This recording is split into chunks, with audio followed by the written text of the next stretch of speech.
السلام علیکم ورحمۃ اللہ وبرکاتہ۔ الحمد للہ رب العالمین والصلاة والسلام علی رسولہ محمد الصادق الامین وعلی آلہ واصحابہ واتباعہ اجمعین الی یوم الدین، اما بعد فقد قال اللہ تبارک وتعالی فی القرآن المجید والفرقان الحمید: اعوذ باللہ من الشیطان الرجیم، بسم اللہ الرحمن الرحیم۔ رضی اللہ عنہم ورضوا عنہ، الا ان حزب اللہ هم المفلحون۔ رضی اللہ عنہم ورضوا عنہ، اولئک حزب اللہ، الا ان حزب اللہ هم المفلحون۔ صدق اللہ العظیم۔ سبحان ربک رب العزت عما یصفون وسلام علی المرسلین والحمد للہ رب العالمین۔ وقد جاء ورد في الحديث قال النبي صلى الله عليه وسلم: أصحابي كالنجوم بأيهم اقتديتم اهتديتم، أو كما قال النبي صلى الله عليه وسلم۔ اللهم صل على سيدنا ومولانا محمد وعلى آل سيدنا ومولانا محمد وبارك وسلم۔ اللهم صل على سيدنا محمد وعلى آل سيدنا محمد وبارك وسلم۔ اللهم صل على سيدنا محمد وعلى آل سيدنا محمد وبارك وسلم۔ میرے نہایت واجب الاحترام بزرگوں، بھائیوں، عزیز دوستوں، نوجوانوں، جمادی الاول اور جمادی الثانی، ان مہینوں کے اندر الحمدللہ میری جو ترتیب ہے وہ حضرات صحابہ میں سے چند صحابہ کے بارے میں جمعہ کے عنوانات پر بات کرنی ہے۔ ایک ایک جمعہ میں ایک ایک صحابی کا تذکرہ کیا جاتا ہے اور ان کی خوبیوں کو مختصر بیان کیا جاتا ہے، تو اسی ترتیب کے مطابق اور اسی نہج کو سامنے رکھتے ہوئے آج ہم انشاءاللہ بات کریں گے حضرت ابو ذر غفاری رضی اللہ تعالی عنہ کی شخصیت کے بارے میں۔ حضرات صحابہ کی زندگی ہم سب کے لیے وہ نمونہ ہے جس کے سلسلے میں اللہ نے قرآن پاک کے اندر فرمایا: آمنوا کما آمن الناس۔ اے آنے والی امت، تمہارا ایمان اس وقت معتبر ہوگا جب تمہارا ایمان نبی کے جو شاگرد ہیں، نبی کے جو صحابہ ہیں، جب تک تمہارا ایمان ان صحابہ جیسا نہیں ہوگا تب تک پھر تمہارا ایمان قابل قبول نہیں ہوگا۔ پہلے پارے کے اندر پہلے صفحے میں اللہ نے فرمایا: آمنوا کما آمن الناس، ایسے ایمان لاؤ جیسے ان کا ایمان تھا۔ تو اللہ کے یہاں بھی نبی کا ایمان جیسا تو کوئی عام امتی ایمان نہیں لا سکتا، وہ اس مقام تک کوئی نہیں پہنچ سکتا۔ اس لیے اللہ نے فرمایا کہ ان کے جو شاگردوں والا ایمان ہے ایسے ایمان لاؤ، ان کا جو یقین تھا ویسے یقین لاؤ، ان کی جو کیفیت تھی، ان کی جو پھر عبادتوں کا جذبہ تھا، ایسے تمہارے اندر جذبہ پیدا ہونا چاہیے۔ اچھا، اس میں بھی دو صورتیں ہیں۔ حضرات صحابہ کا ایمان ایک ہے کیفیت کے اعتبار سے اور ایک ہے کمیت کے اعتبار سے۔ کیفیت کہتے ہیں یقین، احساس، صحبت۔ کمیت کہتے ہیں عدد، تعداد۔ تو اللہ پاک فرماتے ہیں کہ ایسے ایمان لاؤ جیسے صحابہ کا ایمان کمیت میں ہے، تعداد میں ہے۔ کیوں؟ ان کی کیفیت والا ایمان تم نہیں لا سکتے۔ حضرات صحابہ کے دل میں جو کیفیت تھی، ان کے دل میں جو احساس تھا، ان کے دل میں جو یقین تھا، وہ پھر ہمارے اندر نہیں پیدا ہو سکتا۔ وجہ کیوں؟ کہ ان کے اندر جو وہ چیز پیدا ہوئی وہ نبی کی صحبت کی وجہ سے پیدا ہوئی۔ اب بعد والوں کو نبی کی صحبت میسر نہیں تو وہ کیفیت کہاں سے پیدا ہوگی؟ صحابہ میں جو یقین تھا وہ نبی کی صحبت کی برکت سے، نبی کی تربیت کی وجہ سے، نبی کی تعلیمات کی وجہ سے، نبی کے سامنے بیٹھنے کی وجہ سے، نبی کی خدمت کی وجہ سے، نبی کی تابعداری کی وجہ سے وہ چیز پیدا ہوئی۔ وہ چیز قیامت تک اور کسی عام آدمی تو کیا اللہ والے میں بھی نہیں پیدا ہو سکتی، وہ صرف صحابہ میں ہی رہے گی۔ اللہ یہ نہیں چاہتے. اللہ فرماتے ہیں کہ میرے صحابہ نے جن جن چیز پر ایمان لے کر آئے اسی چیزوں پر تمہارا ایمان ہونا چاہیے. صحابہ کا ایمان نبی کی تعلیم کے مطابق کیا تھا؟ 5 وقت کی نماز فرض، ہمارا بھی ایمان ہے. ان کا ایمان کہ قرآن پاک کے 30 پارے ہمارا بھی ہے. ان کا ایمان حج ہے، ہمارا بھی اسی پر ہے. تو یہ جو کوانٹٹی ہے، یہ جو گنتی ہے، یہ جو تعداد ہے، اسی کے مطابق اگر ہم اس پر ایمان لائیں گے تو پھر ہم صحابہ جیسے ایمان والے بنیں گے.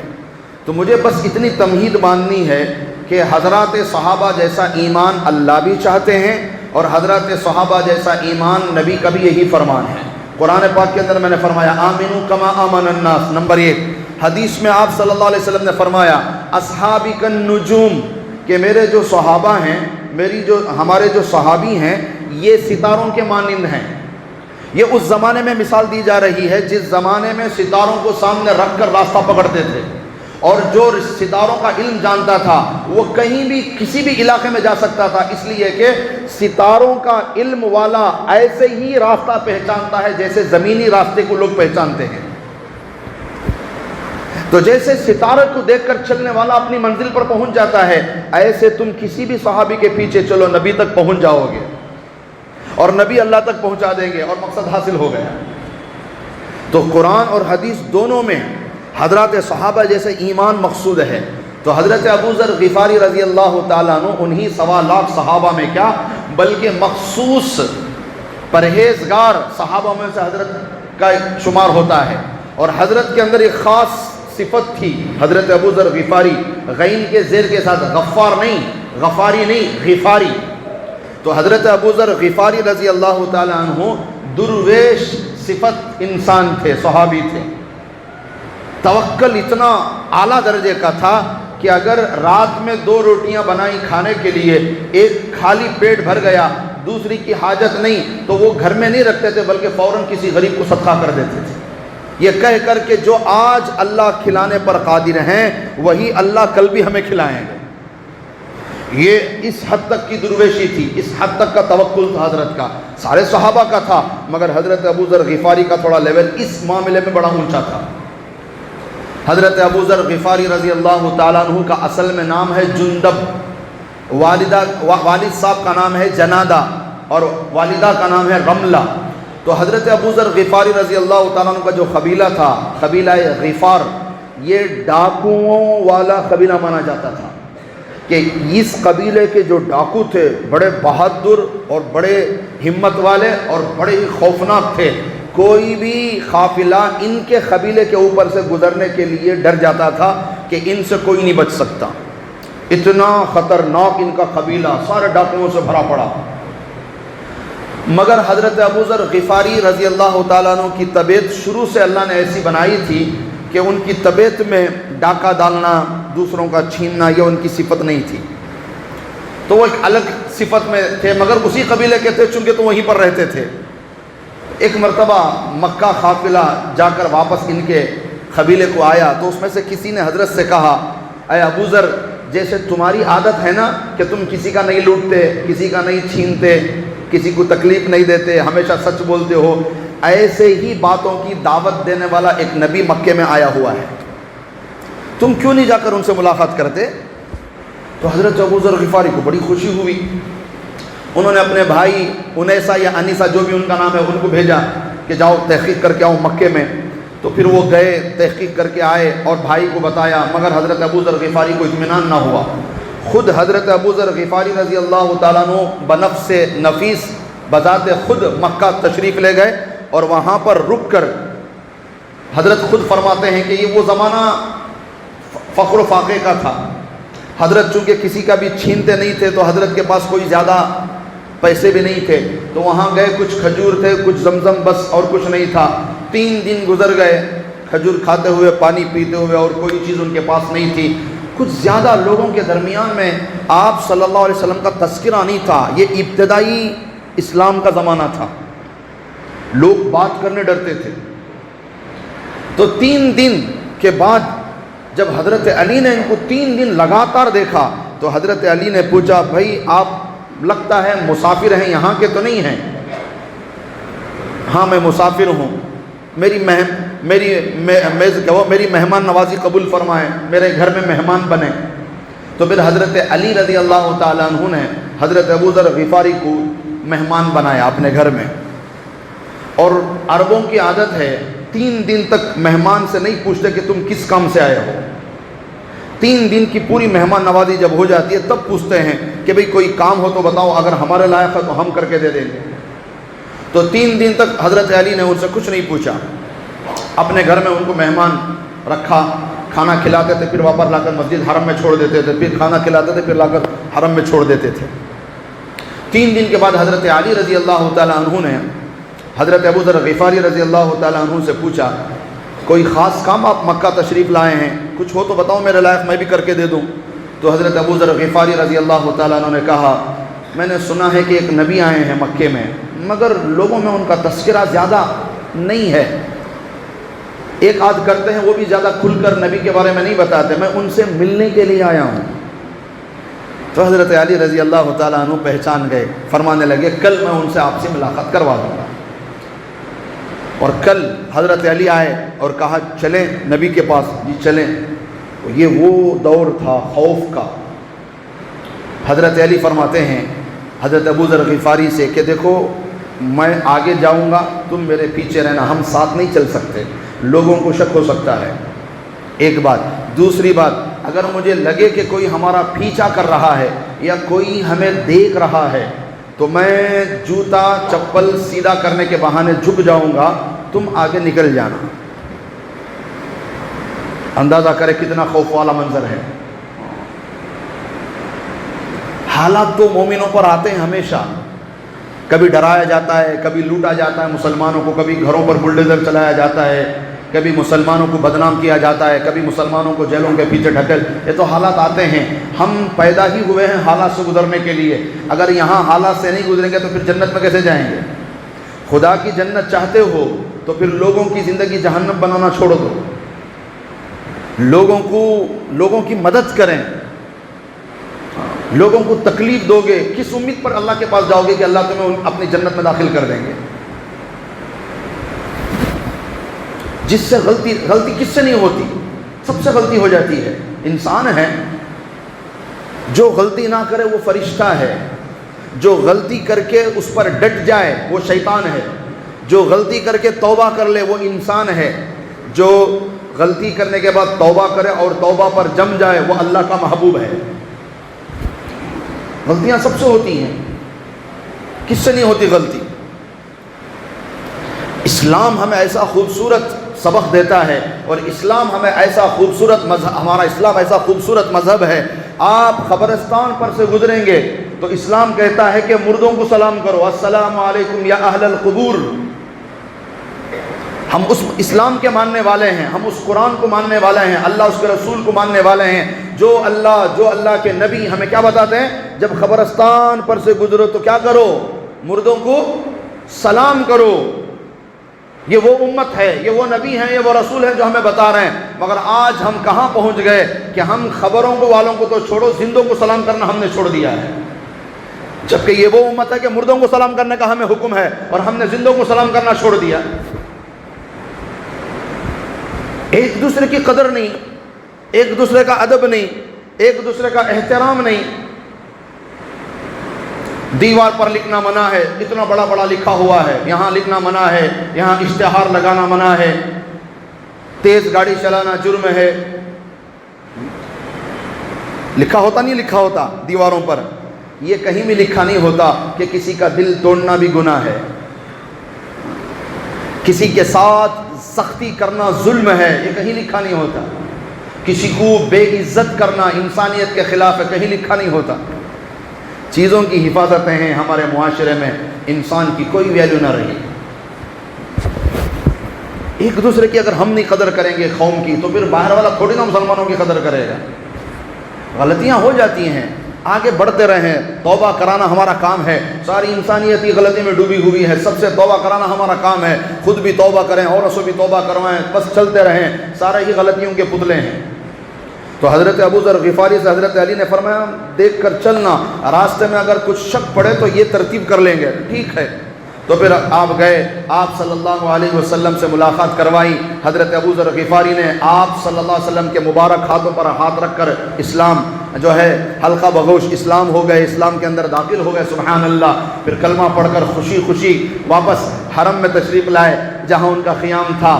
تو ایک دن تو انہوں نے صبر کیا۔ نبی نے فرمایا تھا کہ ابو ذر ابھی چونکہ ابتدائی زمانہ ہے، کھلم کھلا ہم کلمے کا اظہار نہیں کر سکتے، کچھ دن مخفی طور پر ہمیں کام کرنا پڑے گا۔ تو حضرت ابو ذر غفاری کہنے لگے ٹھیک ہے۔ ایک دن تو حضرت نے صبر کیا، اگلے دن حضرت سے صبر نہ ہوا۔ حضرت کی طبیعت ہی ایسی تھی، اگلے دن انہوں نے حرم میں کھڑے ہو کر کہنے لگے اشہد ان لا الہ الا اللہ۔ تو سارے دشمن ٹوٹ پڑے حضرت پر، مار مار مار، یہاں تک کہ جان لینے کے لیے بیٹھ گئے۔ اتنے میں حضرت عباس رضی اللہ تعالیٰ عنہ وہاں پہنچ گئے۔ وہ کہنے لگے ہوش سے کام لو مکے والوں، پتہ بھی ہے کس قبیلے کا بندہ ہے؟ یہ غفار قبیلے کا بندہ ہے جو ڈاکوؤں میں مشہور ہیں، تمہارے قافلے وہاں سے گزرنے پڑتے ہیں ملک شام جاتے ہوئے، اگر یہ مر گیا نا تو تمہارا کوئی قافلہ وہاں معمون نہیں ہوگا، کوئی قافلہ ان کے قبیلے سے نہیں بچ سکے گا۔ پھر تو سب کو ہوش آیا یہ تو ہماری تجارت کا مسئلہ ہے، تو پھر سب نے وہیں پر معافی تلافی کر کے کام ختم کر لیا۔ تو پھر حضرت ایک دن اور خاموش رہے، پھر اگلے دن کھڑے ہو کر اعلان کر دیا اشہد ان لا الہ الا اللہ۔ حضرت کی طبیعت ہی کچھ ایسی تھی، پھر کچھ نئے لوگ تھے، وہ پہلے والے نہیں تھے، کچھ نئے لوگ تھے، پھر وہ ٹوٹ پڑے حضرت پر۔ تو جب یہ معاملہ آپ صلی اللہ علیہ وسلم تک پہنچا تو ہمارے نبی نے حضرت ابو ذر کو مخفی طور پر بلا کر کہا اب آپ نے اسلام قبول کر لیا، جو کچھ اب تک کے احکامات اترے ہیں آپ نے سیکھ لیے، اب آپ اپنے قبیلے چلے جائیں، وہاں جا کر اپنے قبیلے میں کام کریں۔ جب حالات بن جائیں، یا تو میں مکے میں رہوں گا اگر اللہ کا حکم ہے، تو پھر مدینہ میں رہوں گا، کہیں بھی آپ آ جائیں گے، ٹھیک ہے۔ تو پھر وہ ان کو قبیلہ بھیج دیا گیا، قبیلے میں گئے، والد والدہ بھائی سب پر محنت کی، الحمدللہ حضرت کی محنت سے آدھا قبیلہ اسلام کے اندر آ گیا، ایک ایک کر کے۔ تو پھر اس کے بعد حضرت ابو ذر غفاری رضی اللہ تعالیٰ عنہ جب واپس اپنے تمام مسلمان بھائیوں کو لے کر نبی سے ملاقات کرنے کے لیے آئے، تو اس وقت تک مکی زندگی گزر چکی تھی، مدنی شروع ہو چکی تھی، ہجرت ہو گئی تھی، نبی مدینہ طیبہ میں جا چکے تھے۔ تو پھر سارا قبیلہ وہیں پر پہنچا مدینہ طیبہ، تو وہاں سے ملاقات کروائی، سب کو واپس اپنے قبیلے بھیج دیا۔ وہ حضرت ابو ذر مدینے میں ہی رک گئے۔ آپ صلی اللہ علیہ وسلم نے ان کے مزاج کو دیکھا تھا، اکیلا رہنا پسند ہے حضرت کو، اور بڑے تقوی والے۔ تو پھر آپ صلی اللہ علیہ وسلم نے حضرت ابو ذر کو اصحاب صفا کے ساتھ جوڑ دیا، آپ ان کے ساتھ رہیں، بڑے تقوی والے حضرت، پوری زندگی یوں ہی گزاری۔ پھر اس کے بعد حضرت سے بھی ماشاءاللہ بہت ساری احادیث آپ کو کتابوں کے اندر ملتے ہیں۔ تو حضرت ابو ذر غفاری رضی اللہ تعالی عنہ آپ صلی اللہ علیہ وسلم کی پوری حیات طیبہ میں رہے، پھر حضرت ابو بکر صدیق کے دور میں رہے مدینہ میں، پھر حضرت عمر کے دور میں بھی مدینہ طیبہ میں رہے۔ جب حضرت عثمان غنی رضی اللہ تعالیٰ عنہ کا دور آیا تو حضرت کافی بوڑھے ہو چکے تھے، اور تو پھر حضرت سے رہا نہیں گیا کہ نبی کی یاد ستاتی تھی مدینہ طیبہ میں، تو پھر وہ نکل کر ملک شام حضرت معاویہ کے پاس چلے گئے، امیر معاویہ کے پاس۔ وہاں جب چلے گئے تو وہاں جو لوگ بھی مسلمان مال جمع کرتے تھے ان پر حضرت ناراض ہو جاتے تھے، حضرت ابو ذر یہ کہہ کر کہ بھئی جو اللہ آج دیتا ہے صبح بھی وہی اللہ دینے والا ہے، تم کیوں جمع کر کے رکھتے ہو؟ مسلمان کہتے ہیں حضرت ہم تو زکوٰۃ نکالتے ہیں، پھر ہمیں جمع کرنے میں کیا حرج ہے؟ تو وہ کہتے مسلمان کی شان ہی نہیں ہے کہ مال جمع کر رکھے۔ تو یہ تھوڑا سا لوگوں میں حضرت کا مسئلہ چلا تو بحث بڑھ گئی۔ ظاہر سی بات ہے لوگ دو چار پیسے جمع کے رکھتے ہیں، اگر اسے بھی منع کر دیا جائے تو پھر کیسے مسئلہ چلے گا؟ حضرت کا مقام تو اعلیٰ ہے، ہر بندہ تھوڑی نہ وہاں پہنچ سکتا ہے۔ تو حضرت امیر معاویہ نے کافی ان سے بات چیت کی، تو چونکہ بڑے صحابی تھے، اول درجے کے صحابی تھے، کوئی ان سے بے ادبی نہیں کر سکتا تھا، کوئی ان پر سختی نہیں کر سکتا تھا۔ تو حضرت امیر معاویہ نے فرمایا بھئی خط لکھو حضرت عثمان غنی امیر المؤمنین کو مدینہ طیبہ، اور حضرت ابو ذر کے حالات بتاؤ، ان کے مسائل امت کے اندر انتشار پیدا کر رہے ہیں۔ تو پھر خط لکھا گیا مدینہ طیبہ۔ تو حضرت عثمان غنی نے پڑھ کر خط حضرت ابو ذر کو خط لکھا کہ آپ مدینہ آ جائیں، ملک شام چھوڑ دیں، ہمارے پاس آ جائیں آپ۔ تو حضرت ابو ذر یہاں واپس مدینہ طیبہ آ گئے۔ یہاں بھی کچھ دن رہے تو وہی مسئلہ اٹھ گیا، یہاں بھی کچھ لوگ جمع کر کے رکھتے تھے تو حضرت ناراض ہو جاتے تھے۔ یہ کہہ کر کے بھی آج اللہ جب کھلا سکتے ہیں تو کل کیوں نہیں کھلائیں گے اللہ؟ تو تم پیسہ کیوں جمع کر کے رکھتے ہو؟ تو حضرت ابی بن کعب نے کہا کہ اللہ نے فرمایا کہ جو مال کا زکوٰۃ نکال دیا گیا ہو اس مال کو جمع کرنے میں کوئی حرج نہیں ہے۔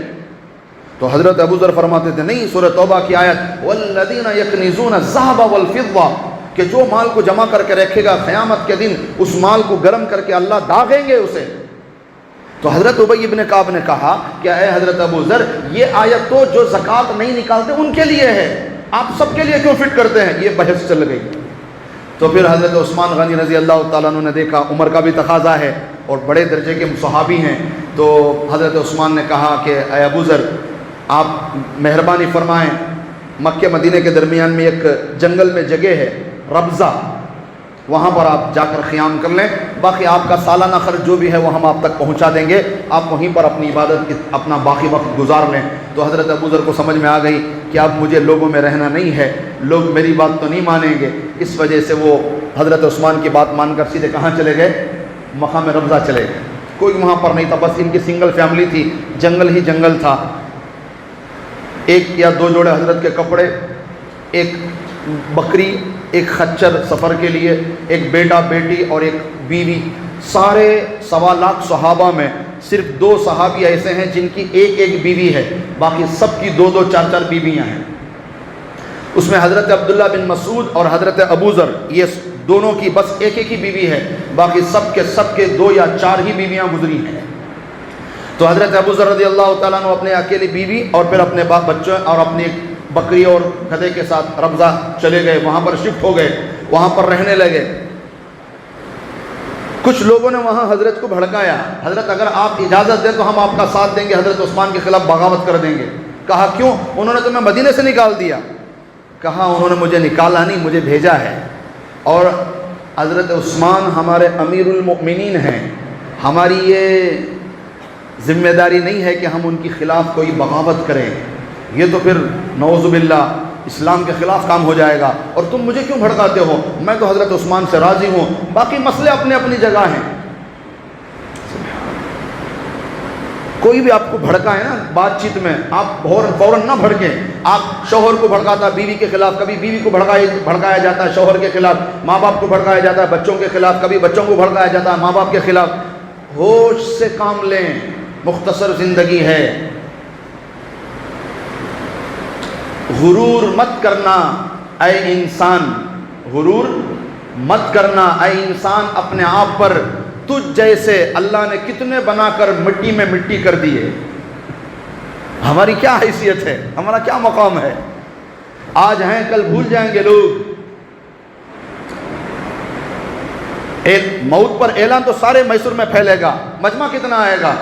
سارے لوگوں تک اعلان پہنچ کر مجمع، مسجد جتنا مجمع جنازے میں آئے گا۔ تدفین کے لیے کتنے آئیں گے؟ نماز میں جتنا مجمع ہے اس کا آدھا مجمع تدفین میں آتا ہے۔ مکمل ہونے تک کتنے رہیں گے؟ اس کا آدھا رہیں گے، اور دفن کرنے کے بعد تو کوئی بھی نہیں رہا، کوئی بھی کھڑا نہیں ہوگا قبر کے پاس۔ یہ ہماری داستان ہے۔ کس چیز کو لے کر بھاگ رہے ہو؟ مجمع تمہارے تدفین تک بھی ساتھ نہیں آئے گا۔ کس عزت کے چرچے میں دیوانے پھر رہے ہو؟ دفنانے کے بعد تو کوئی تمہارا اپنا بیٹا بھی نہیں کھڑا ہوگا، تھوڑی دیر کے لیے بعد تو وہ بھی چلا جائے گا۔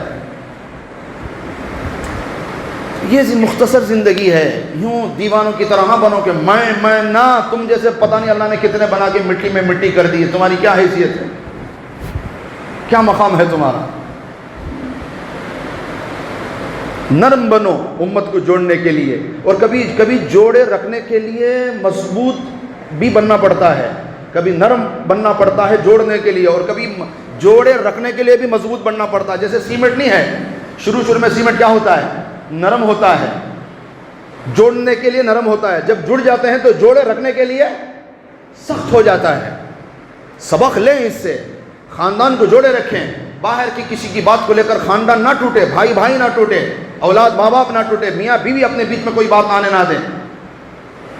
بہکانے والے قدم قدم پر لوگ تمہیں توڑنے کے لیے بیٹھے ہیں، شیطان بیٹھا ہے تمہارا راستے میں، بھائی کو بھائی سے الگ کرے گا، اولاد کو ماں باپ سے الگ کرے گا، بڑوں کو چھوٹوں سے الگ کرے گا، ساتھیوں کو ساتھیوں سے الگ کرے گا، پارٹنر کو پارٹنر سے الگ کرے گا۔ نہیں، تمہارا دل صاف ہونا چاہیے۔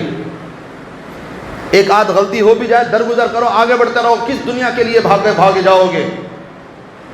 سب کو پتا ہے کہ خالی ہاتھ آئے ہیں، خالی ہی ہاتھ جانا ہے، تو پھر اتنا چکر کیوں لگاتے ہو، اور اتنی بھاگ دوڑ کیوں ہو، اتنی پریشانی کیوں اٹھانا؟ جب چھوڑ کے ہی جانا ہے تو بھی حلال کما کے چھوڑ کے جاؤ، تاکہ حساب میں آسانی رہے۔ تو پھر میرے عزیزوں، یوں حضرت ابو ذر کی زندگی یہی تھی، سیدھی سادی زندگی، کوئی زیادہ آج کی روٹی بچ جائے فوراً صدقہ، کل کا اللہ دیکھیں گے، اللہ پالنے والے۔ ضرورت سے زیادہ جتنا ہوتا تھا سب اٹھا کے صدقہ کر دیتے تھے حضرت ابو ذر رضی اللہ تعالیٰ عنہ۔ اور زندگی کہاں لا کے چھوڑ دیے؟ اکیلے میں۔ کیوں؟ معاشرہ پسند ہی نہیں کرتا ایسے لوگوں کو، ہضم ہی نہیں کرتا ایسے لوگوں کو۔ لوگ کہتے ہیں دیوانہ ہے، ایسی عجیب و غریب بات کرتا ہے، 4 پیسے کو نہیں اکٹھا کر لیتے۔ تو پھر حضرت آ گئے آخری وقت میں مقام ربضہ میں، کوئی نہیں ہوتا تھا، صرف میاں بیوی ان کے بچے۔ آخری وقت آ گیا، جھٹکا لگا موت کا، تو حضرت ابو ذر رضی اللہ تعالی عنہ نے تو پھر وہ سارا واقعہ ہم بار بار پڑھ بھی چکے ہیں، سن بھی چکے ہیں۔ بیوی سے کہا جاؤ باہر بیٹھو، ایک جماعت آئے گی جو میرا جنازہ پڑھے گی۔ تو بیوی نے کہا یہاں کون آئے گا، یہ تو وہ راستہ ہے جو عام راستہ نہیں ہے، یہاں کبھی کبھی کوئی آتا ہے۔ اگر کوئی حج کو جانے والا وقت قریب آ گیا حج کا تو وہ مجبوری میں یہ راستہ اختیار کرتا ہے، ورنہ کوئی ایسے خطرناک راستے سے گزرنا پسند نہیں کرتا۔ یہاں کون آئے گا، تم مر جاؤ گے، کون تمہاری خبر کھو دے، کون تمہارا جنازہ پڑھائے؟ تو حضرت ابو ذر فرماتے تھے میرے نبی نے فرمایا، اور میرے نبی کبھی جھوٹ نہیں فرماتے، نہ میں جھوٹ کہہ رہا ہوں نہ مجھ سے کہنے والا جھوٹ کہہ رہا ہے۔ ما کذبت وما کذبت، نبی نے سچ فرمایا، میری نبی کے بات پر پورا یقین ہے۔ جاؤ جا کے باہر بیٹھو، میرے جنازے کے لیے ایک جماعت آئے گی۔ تو وہ جا کر بیٹھ گئے کہ بھی آخری وقت ہے، پتہ نہیں شاید بکبکا رہے ہوں، یہی ہے نا ہم لوگ بولتے ہیں۔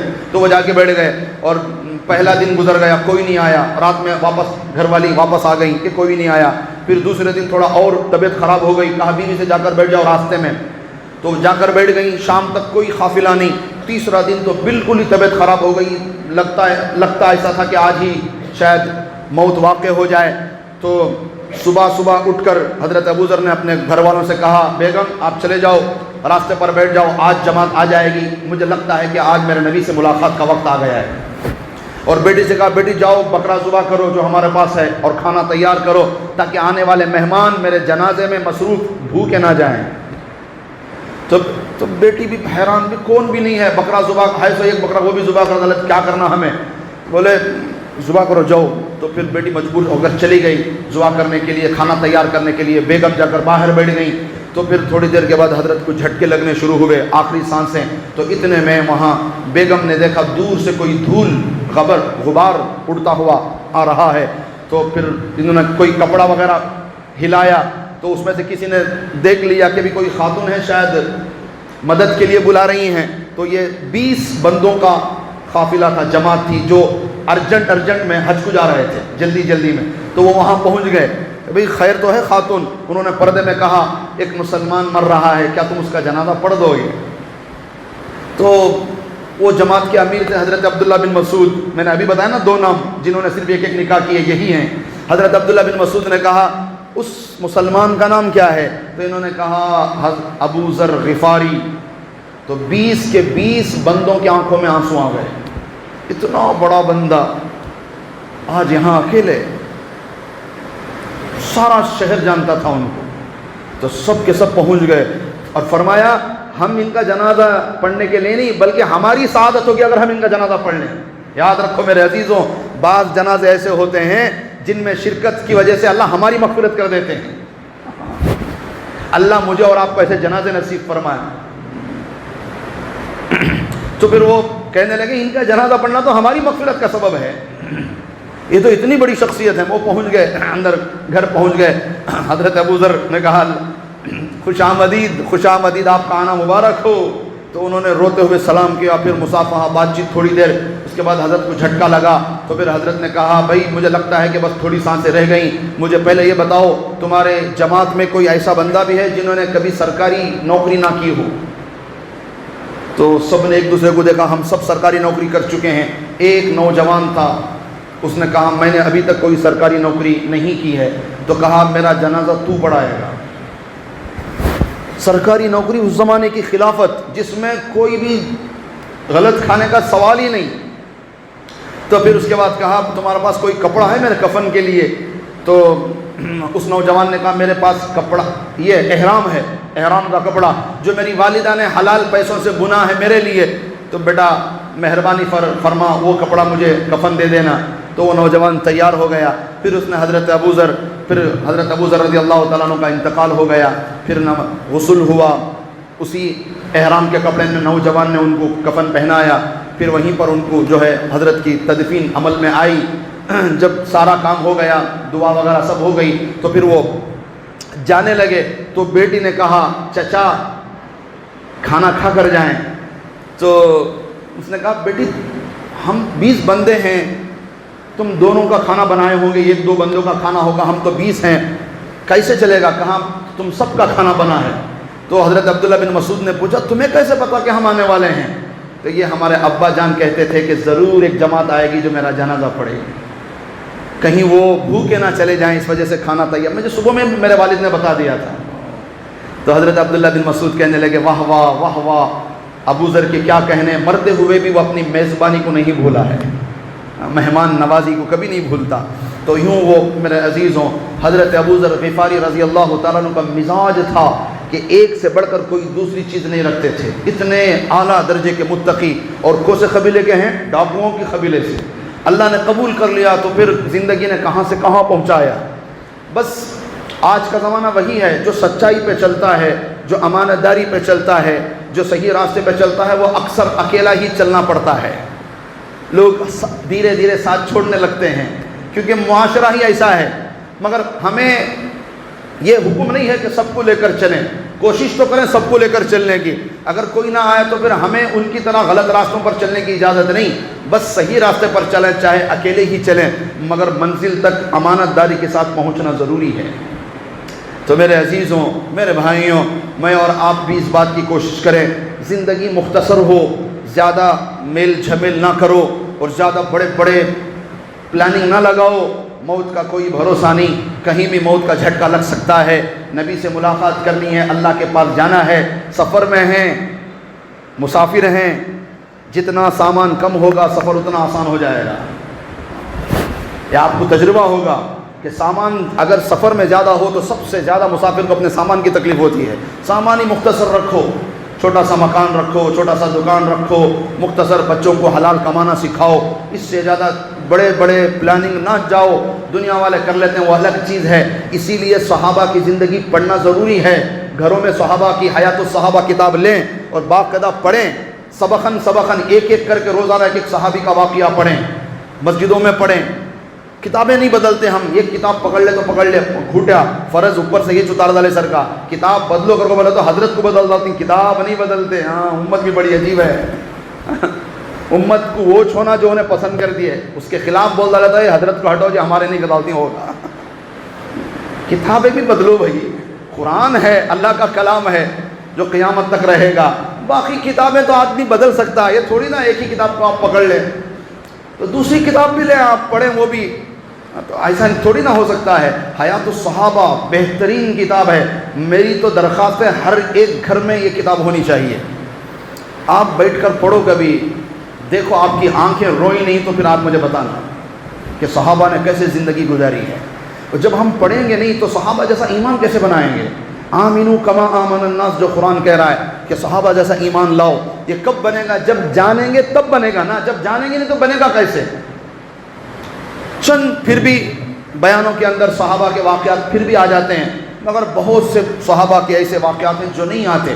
اس وجہ سے میں نے 2-4 سال سے یہ ترتیب بنائی ہے کہ جمادی الاولیٰ اور جمادی الاخر یہ 8 جمعہ کم از کم میں ایک ایک صحابی کا تذکرہ کروں تاکہ تھوڑا بہت ہمارے سامنے آ جائے مختصر طور پر، تاکہ ایک ایک صحابی کا پتہ نہیں کس کو سی صحابی کے بعد کسے لگ جائے اور وہ اس پر عمل کرنے لگ جائے. بس اسی امید پر باتیں ہوتی ہیں انشاءاللہ. تو میرے عزیزوں، میرے بھائیوں، کہ ہم صحابہ کی زندگی کو پڑھنے والے بنیں، سمجھنے والے بنیں انشاءاللہ. گھر گھر میں جو ہے اس کی پڑھائی شروع کرو، جو ہے حیات الصحابہ گھر میں رکھو اور روزانہ تھوڑا تھوڑا گھر میں بیوی بچوں کے سامنے بیٹھ کر پڑھو تاکہ جذبات ہمارے بھی اٹھیں، تاکہ ہم بھی کچھ کر سکیں انشاءاللہ. کریں گے نہیں؟